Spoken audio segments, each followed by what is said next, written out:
Hi, welcome back to video tutorials for your photo challenge. Today we're going to work with levels. I'm going to show you a little feature, something you can do with this tool. And well, let's get started. First, we're going to duplicate the background layer, just so we have the backup of the original image. And we're going to bring the levels tool up by pressing Image, Adjustments, and Level, or we can press Command L. Okay, now what's all this? Here we have all our blacks of our photograph and all our whites. Now for this image, you should do this for all your photographs, but for the effect we're looking for, we're gonna do this. We're gonna push the blacks out a lot so our background starts disappearing. Okay, this works well. Now, as you can see, our shoes are not white, they're gray.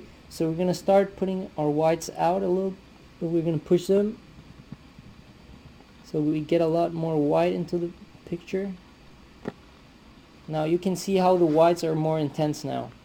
You can always preview our original image. I think that was a little bit too much. Okay, you can see it looks a lot more interesting now. We have a lot more contrast, and the whites are white and the blacks are black. Okay, now we click on OK.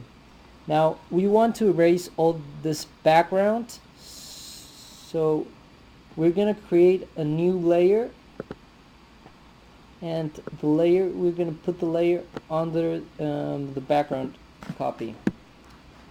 Then we select the layer, and with the paint bucket tool, make sure it's black, and we're gonna paint the whole layer black.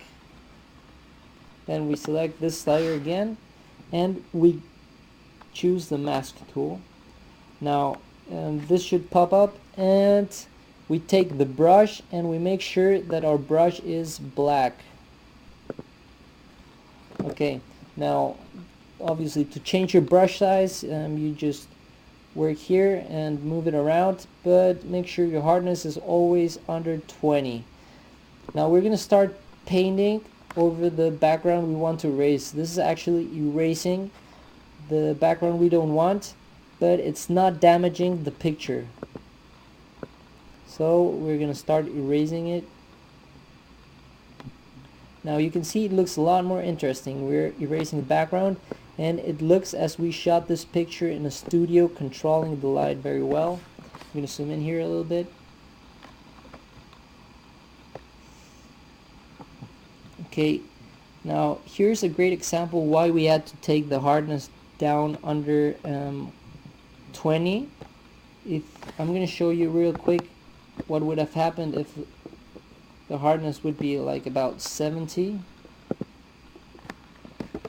It's more drastic, so you have a lot more feather if you work under 20. I mean, you can get a little bit hard, it doesn't matter, but under 20 gives you like this great effect. I'm gonna do this a little bit quicker.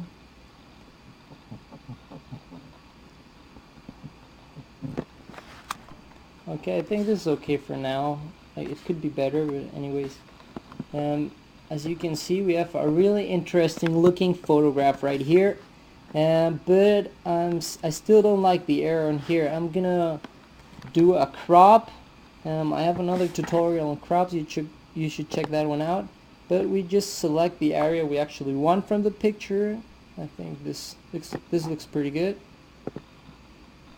And we then crop it. Now we have a really interesting image right here. Now we're gonna merge this together, so we select these two layers and click Command E, and we merge them, and now we can see how it looks against the original photo. Now this is a really cool effect, so your photographs look a lot more interesting. Hope you find that useful.